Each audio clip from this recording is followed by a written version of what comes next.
Mon fils a commencé à faire des cauchemars après être resté chez mon oncle. Juste de mauvais rêves, a dit la famille. J'étais inquiète jusqu'à ce que ma nièce m'appelle en pleurant et dise « Tante, je dois te dire ce que fait l'oncle Tom quand les parents partent. Mais d'abord, vérifie le sac à dos de ton fils. » Avant de commencer l'histoire, n'oubliez pas de laisser un like et de vous abonner à la chaîne pour voir plus d'histoires comme celle-ci.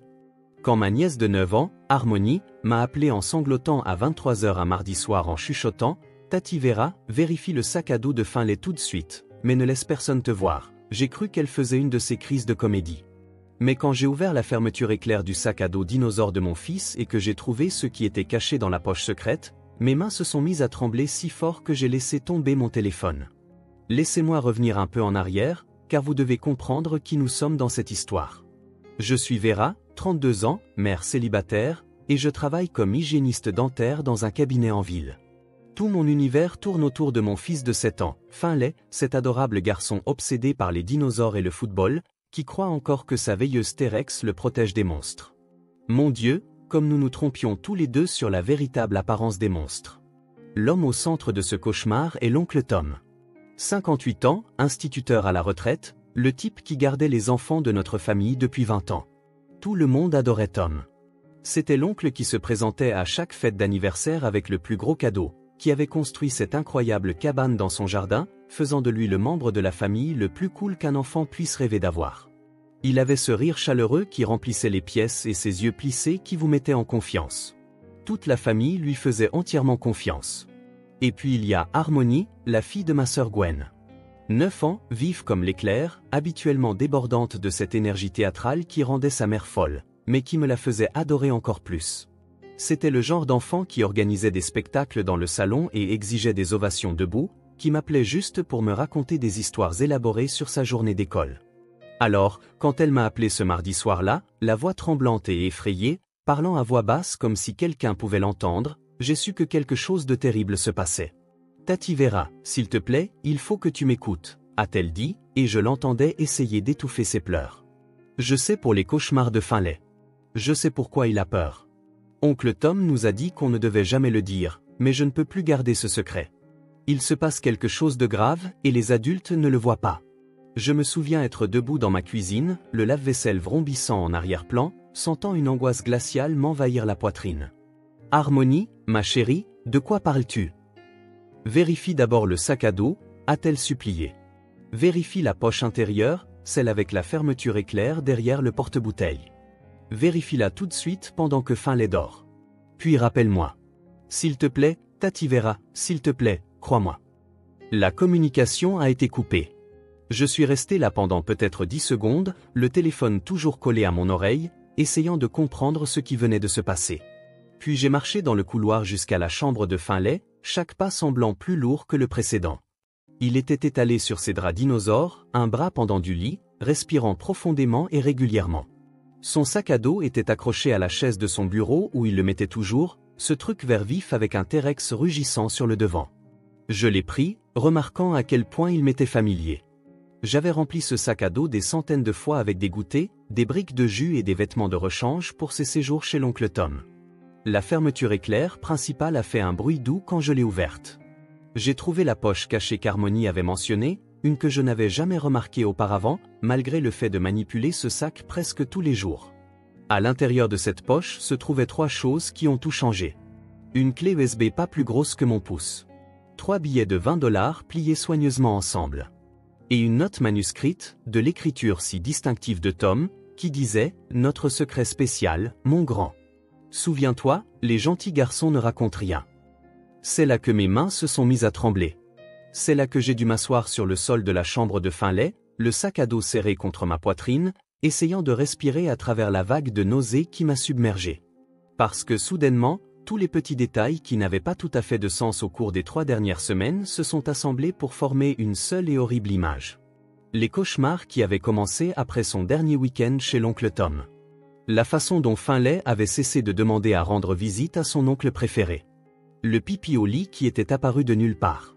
La façon dont il sursautait lorsque des hommes adultes s'approchaient de trop près à l'épicerie. Mon bébé avait essayé de me dire que quelque chose n'allait pas, et j'avais manqué chaque signe. J'ai regardé mon fils endormi, son visage paisible dans la lueur de cette veilleuse Terex, et j'ai fait une promesse, là, sur le sol de sa chambre.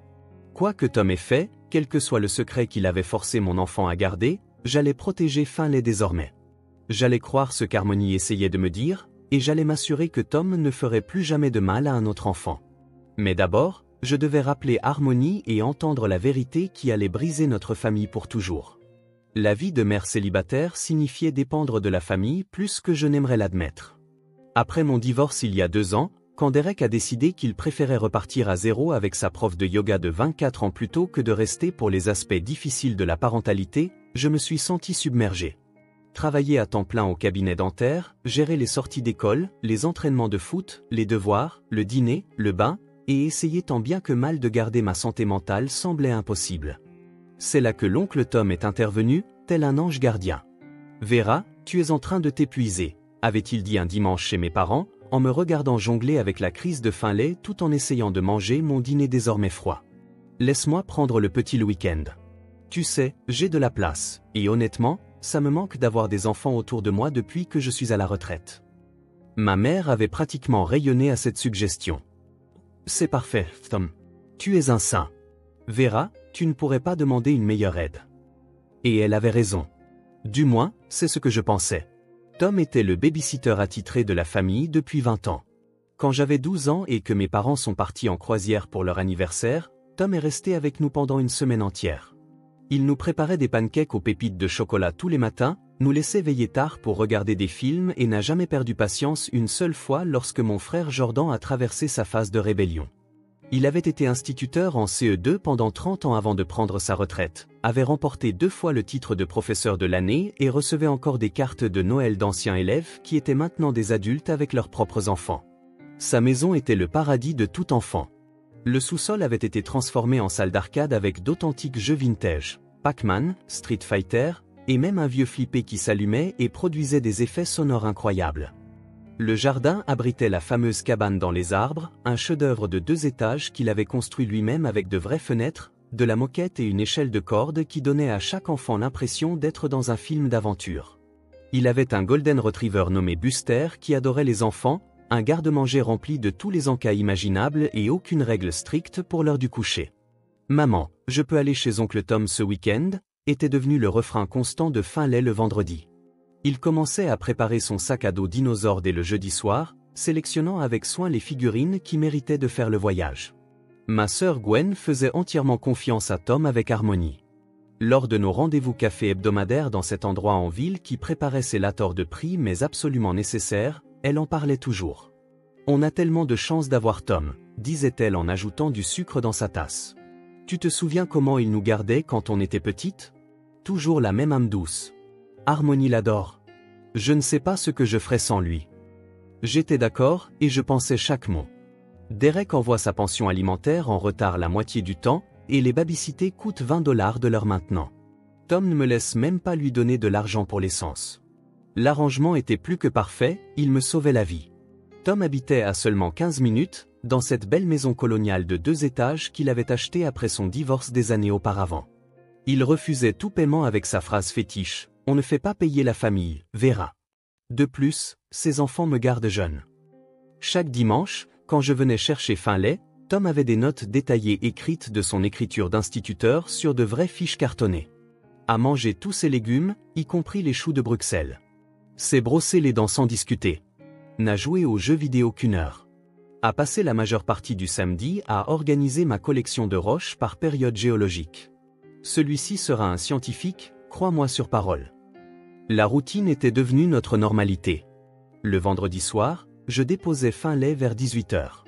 Tom avait déjà prévu le dîner, généralement quelque chose d'adapté aux enfants, mais étrangement plus sain que les nuggets de poulet sur lesquels je comptais trop souvent. Le dimanche après-midi, je le récupérais et Finlay bavardait pendant tout le trajet du retour sur tout ce qu'ils avaient fait. Les expériences scientifiques que Tom avait mises en place dans la cuisine, le modèle réduit d'avion qu'ils avaient construit, la façon amusante dont Buster remuait la queue quand il lançait sa balle préférée. Oncle Tom dit que je suis son meilleur assistant, rayonnait Finlay depuis la banquette arrière. Il dit que je suis spécial. Ces mots me faisaient sourire à l'époque. Ils me rendent malade maintenant. Le dernier passage de relais normal a eu lieu 3 semaines avant que tout ne s'effondre.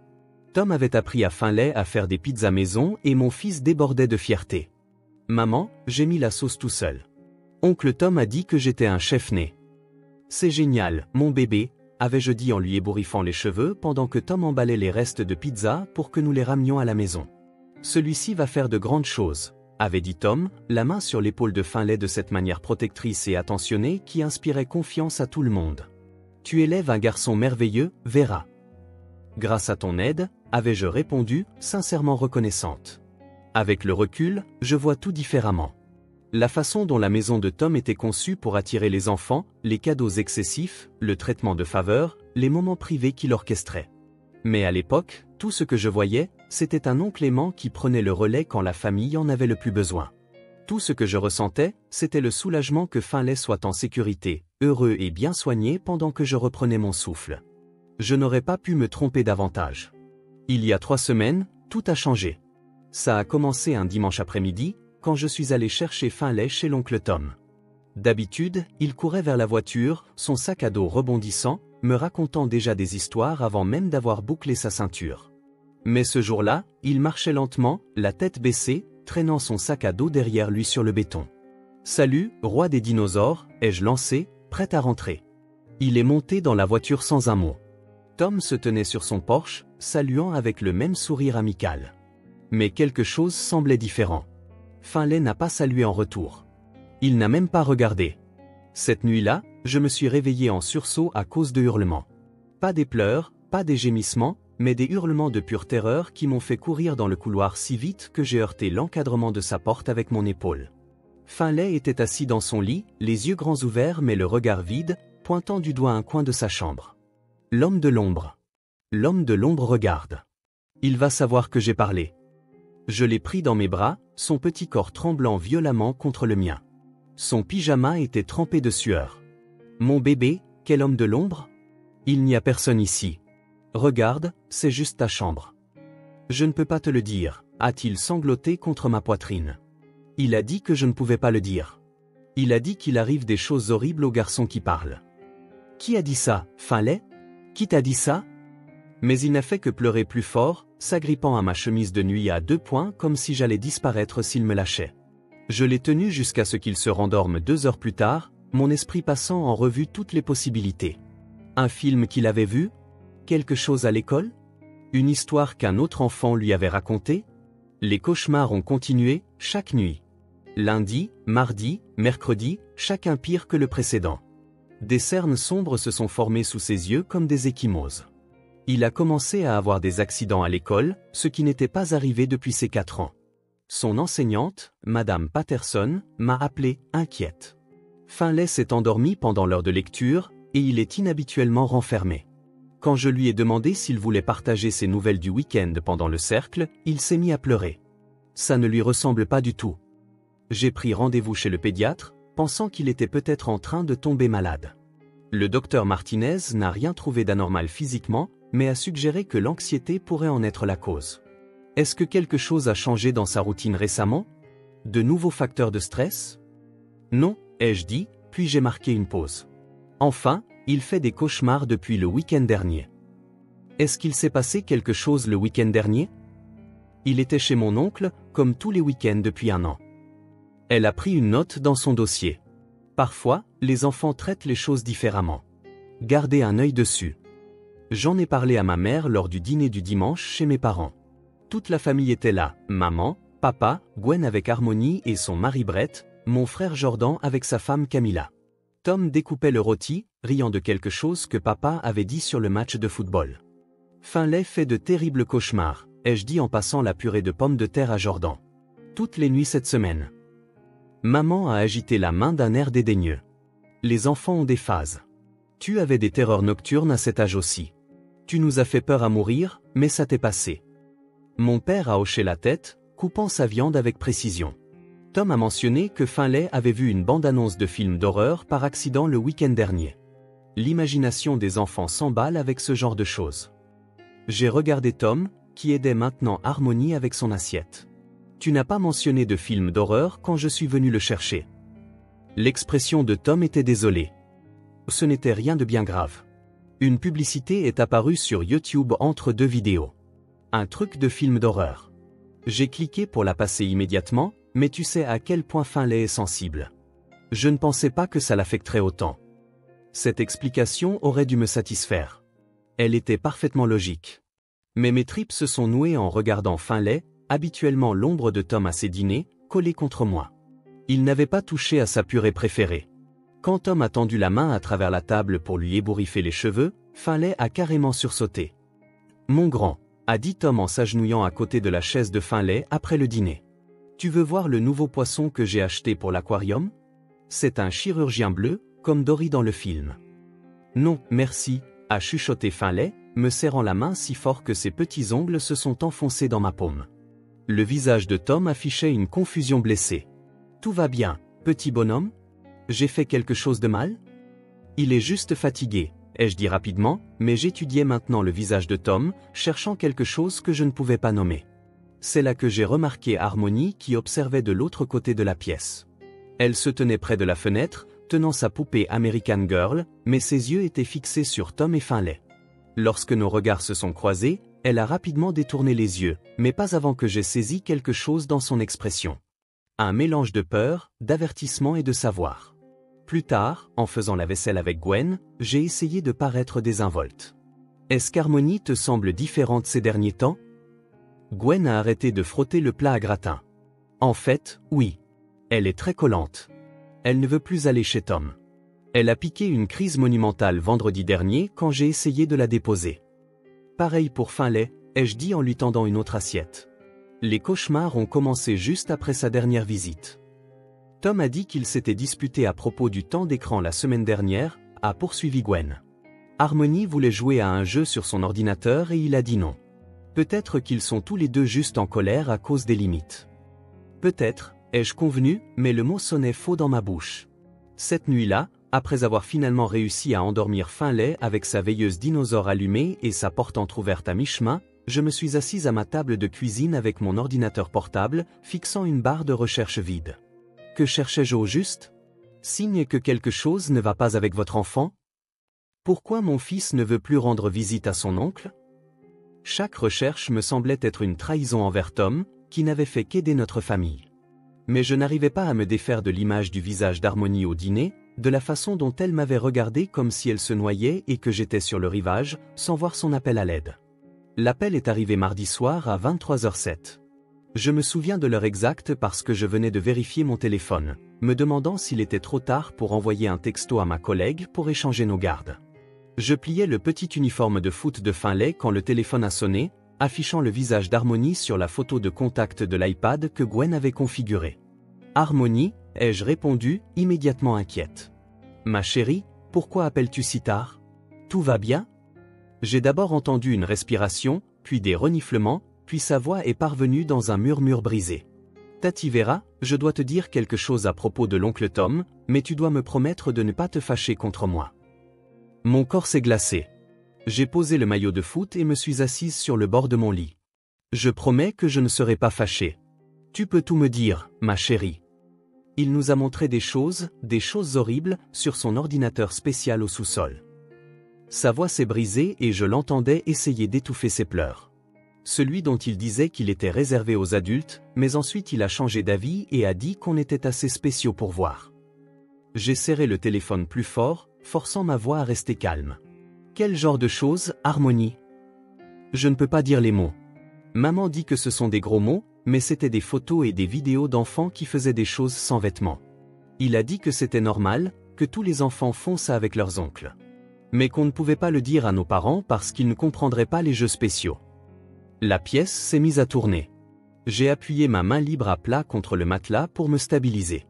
Harmony, est-ce qu'il t'a touché ? Est-ce qu'il a touché Finlay ? Il prend des photos, a-t-elle chuchoté, et j'entendais sa voix devenir de plus en plus faible. Il a un appareil photo spécial. Il nous donne des cadeaux après. Plein de cadeaux. De l'argent, des bonbons et des jouets. Il a dit que si jamais on le disait à quelqu'un, nos parents seraient tellement en colère qu'ils nous enverraient loin. Il a dit que personne ne croirait des enfants de toute façon. Écoute-moi, ai-je dit, me levant, arpentant la pièce, mon esprit s'emballant pour savoir ce que je devais faire. Tu es si courageuse de me le dire.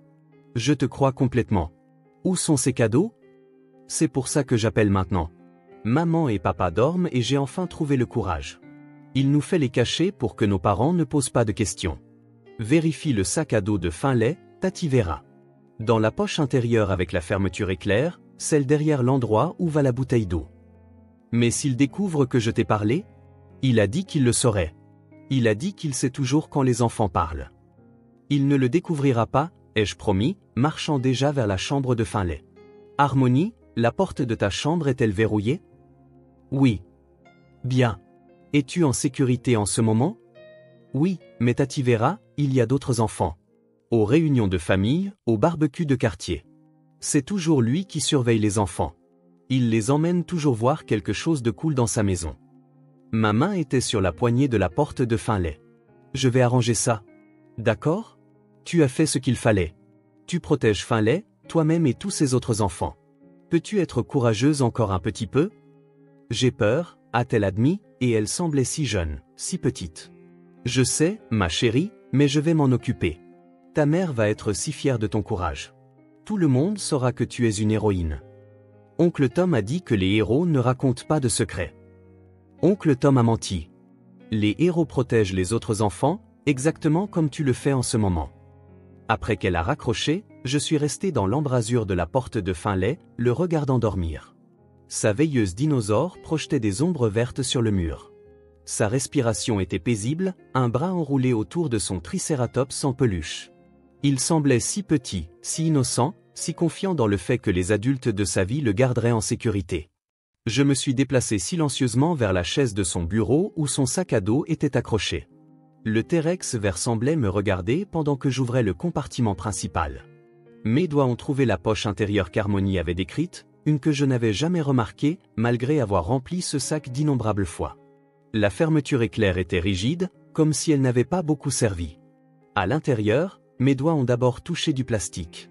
Une clé USB, noire, sans marque, assez petite pour être cachée n'importe où. Puis du papier. J'ai sorti 3 billets de $20, neufs et impeccables, pliés ensemble. Enfin, une note de l'écriture d'instituteur si distinctive de Tom. Notre secret spécial, mon grand. Souviens-toi, les gentils garçons ne racontent rien. J'ai aussi trouvé des bonbons que je n'avais jamais achetés, des chocolats spécifiques et chers auxquels j'avais dit non à l'épicerie la semaine dernière. Il y avait 2 petits jouets encore dans leur emballage, du genre de ceux qu'on trouve dans la section à $1 chez Target. Des pots de vin, des paiements, de l'argent pour acheter le silence d'un enfant de 7 ans. Je me suis assise sur le sol de Finlay, le sac à dos sur mes genoux, l'épreuve dans mes mains tremblantes. Tout prenait un sens horrible maintenant. Les cauchemars, la terreur de l'homme de l'ombre qui saurait s'il parlait, les accidents à l'école, la façon dont il avait sursauté au contact de Tom au dîner. Mon bébé portait ce secret, ce poids, ces pots de vin dans son sac à dos dinosaure pendant que j'étais reconnaissante pour le babysitting gratuit. J'ai pris des photos de tout avec mon téléphone, puis j'ai soigneusement placé chaque objet dans un sac Ziploc de la cuisine, en les manipulant le moins possible. Une partie de mon cerveau était passée en mode protection, pensant aux preuves, à la confirmation, à m'assurer que Tom ne pourrait jamais nier cela.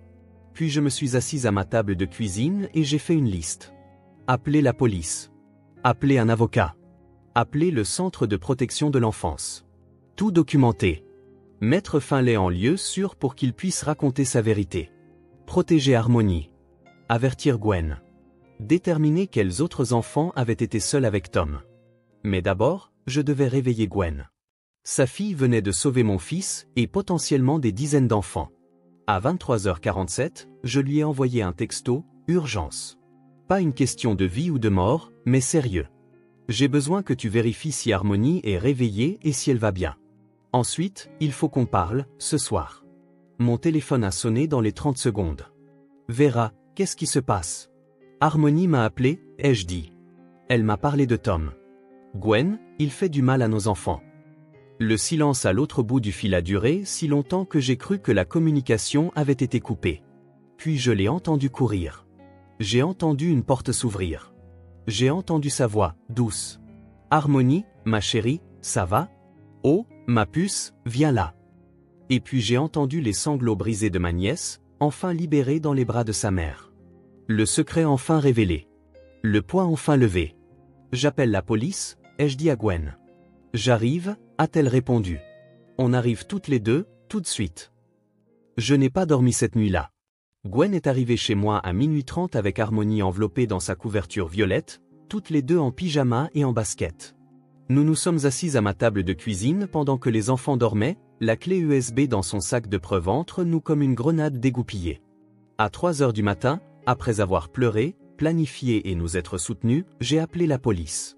Je dois signaler des abus sur enfants, ai-je dit à la répartitrice, surprise de la fermeté de ma voix.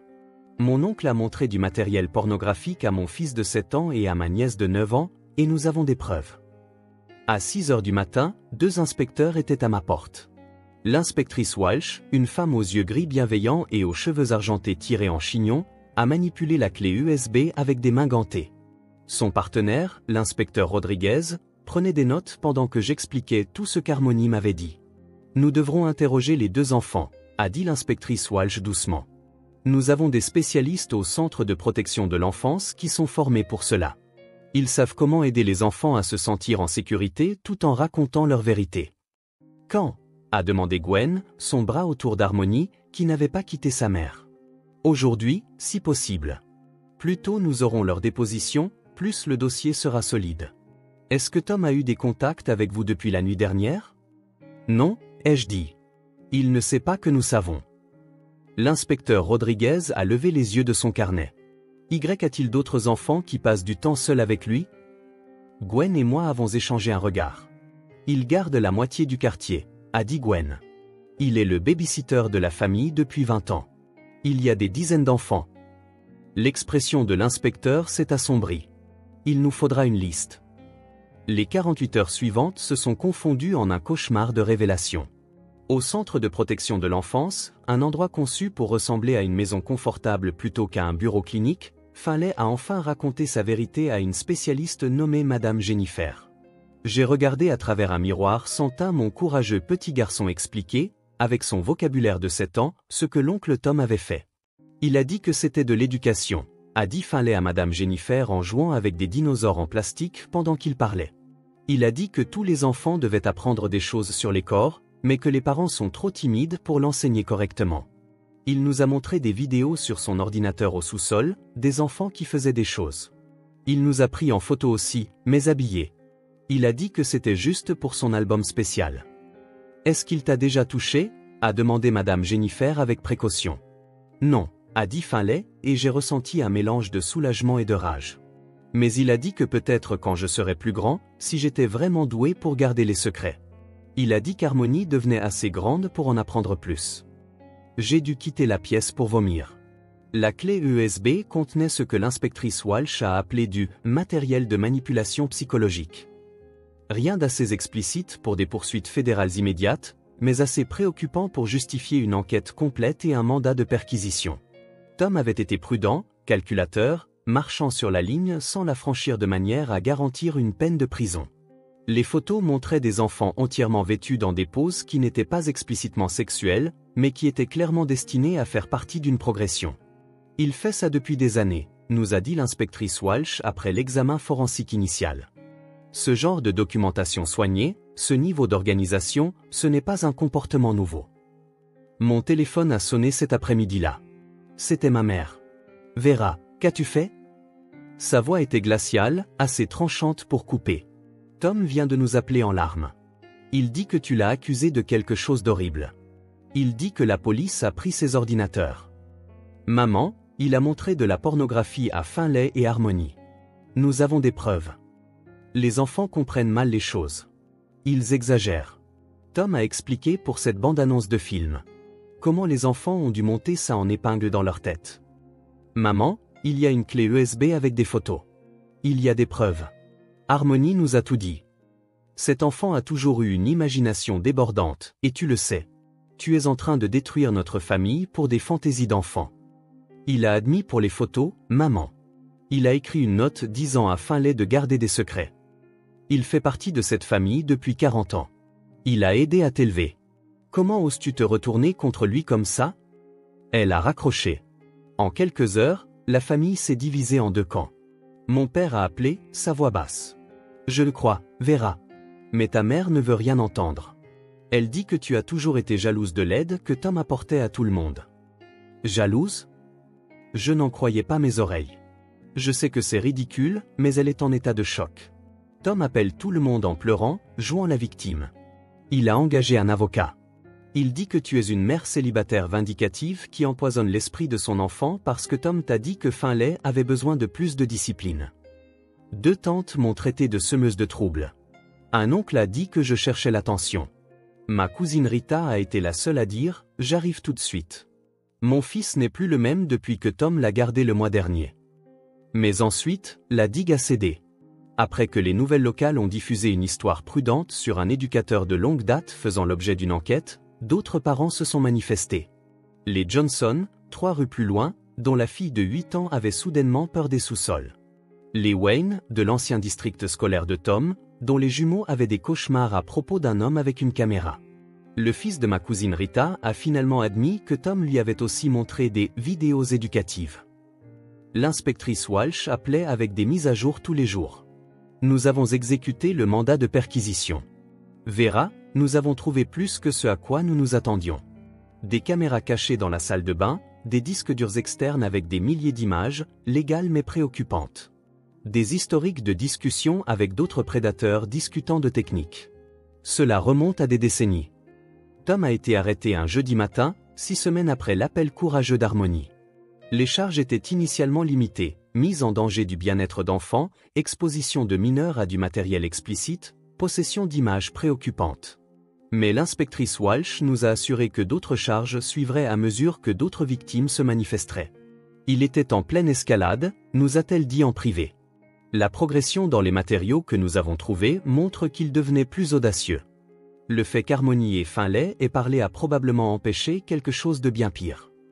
Le procès est prévu pour l'année prochaine et son avocat essaie de négocier une peine réduite à une probation et à une inscription sur le registre des délinquants sexuels.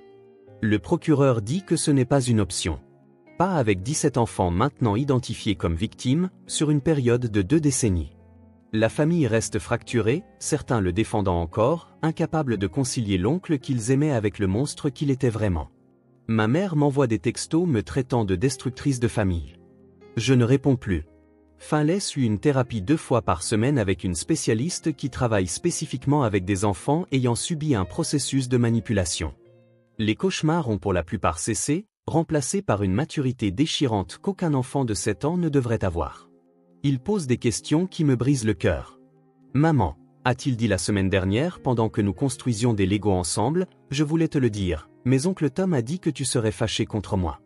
Il a dit que tu m'aimerais moins. Je ne serai jamais fâché contre toi pour avoir dit la vérité, ai-je dit en l'aidant à trouver la bonne pièce.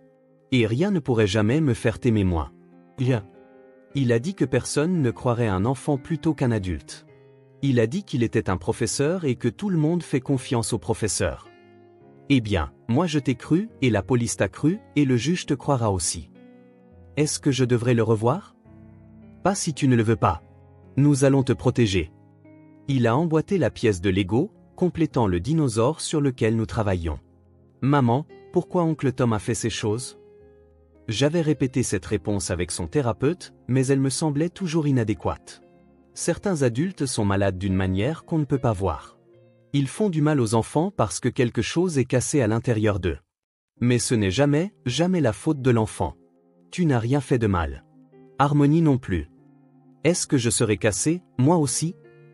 Non, mon bébé. Tu es le garçon le plus fort et le plus courageux que je connaisse.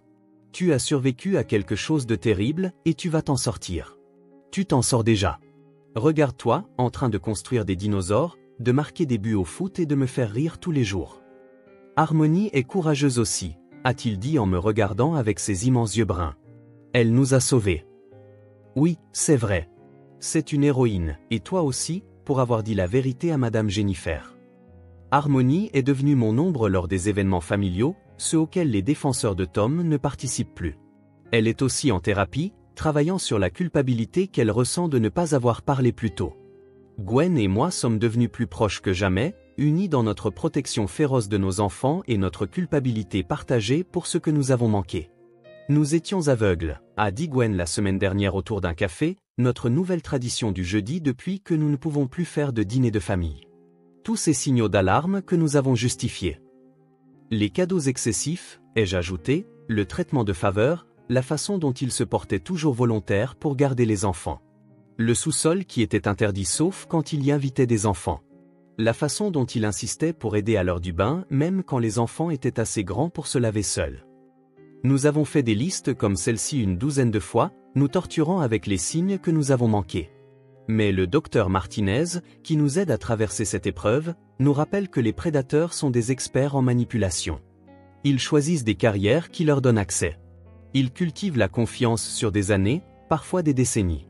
Ils savent exactement comment faire en sorte que les parents se sentent reconnaissants plutôt que méfiants. Dimanche dernier, en poussant fin lait sur les balançoires au parc, notre nouvelle tradition du dimanche depuis la fin des dîners de famille, il m'a demandé quelque chose qui m'a glacé le sang. « Maman, tu penses qu'il y a d'autres oncles Tom dans le monde ?» Je voulais mentir pour le protéger de la vérité, que les monstres ne ressemblent pas à des monstres. Mais il méritait l'honnêteté. « Oui, mon bébé. Mais maintenant, tu connais les signes avant-coureurs. Maintenant, tu sais qu'aucun adulte ne devrait te demander de garder des secrets à maman. Maintenant, tu sais que ton corps t'appartient. Et maintenant, tu sais que je te croirai toujours. » Il a pompé des jambes, s'élevant plus haut contre le ciel bleu. « Maman, je t'aime. Je t'aime aussi, roi des dinosaures. On peut prendre une glace après ? Absolument. » En le regardant se balancer, riant pour la première fois depuis des mois, un vrai rire du ventre, j'ai pensé à la confiance familiale et au loup qui se cache parmi les moutons. J'ai pensé aux voix que nous faisons taire au nom de la paix, aux accusations que nous rejetons pour éviter des vérités inconfortables. J'ai pensé à ma mère, toujours convaincue que nous mentons, et à mon père, qui nous croit mais ne lui tiendra pas tête. Le secret dans le sac à dos a sauvé mon fils, mais c'est le courage d'Harmonie de parler qui les a tous sauvés. Elle a 9 ans et elle est plus courageuse que la plupart des adultes que je connais. Parfois, les monstres les plus dangereux sont ceux que nous invitons au dîner du dimanche. Ceux qui savent exactement comment nous mettre en confiance pendant qu'ils chassent nos enfants. La confiance, j'ai appris, ne devrait jamais être aveugle, même pas avec la famille. Surtout pas avec la famille. Les vérifications d'antécédents, la vigilance et le fait de croire les enfants devraient importer plus que de maintenir la paix au dîner de fête. L'enquête se poursuit. D'autres victimes appellent l'inspectrice chaque semaine. Certaines sont maintenant des adultes, enfin capables de parler de ce qui s'est passé dans le sous-sol de Tom il y a 20 ans. Et quelque part, Tom est assis dans une cellule, sa vie de manipulation minutieuse enfin exposée par une courageuse fillette de 9 ans qui a refusé de laisser l'homme de l'ombre gagner. Si vous regardez ceci et que quelque chose vous semble anormal à propos de quelqu'un dans la vie de votre enfant, faites confiance à cet instinct. Si le comportement de votre enfant change après avoir passé du temps avec quelqu'un, posez des questions. Si un autre enfant essaie de vous dire quelque chose, croyez-le. Les signes sont là si nous sommes prêts à les voir. Et à quiconque regarde et porte son propre secret, sa propre clé USB cachée dans un sac à dos, son propre homme de l'ombre qui a dit que personne ne vous croirait, nous vous croyons. Parlez. Dites-le à quelqu'un. Continuez à le dire jusqu'à ce que quelqu'un écoute. Vous êtes plus courageux que vous ne le pensez et vous méritez d'être libre. Si cette histoire a résonné en vous, s'il vous plaît, partagez-la. Quelqu'un dans votre entourage pourrait avoir besoin de l'entendre. Laissez un commentaire sur vos pensées, vos propres expériences de confiance en votre instinct, ou sur la manière dont nous pouvons mieux protéger nos enfants. Et s'il vous plaît, abonnez-vous à cette chaîne pour plus d'histoires qui comptent, des histoires qui pourraient bien sauver une vie. Merci de votre écoute.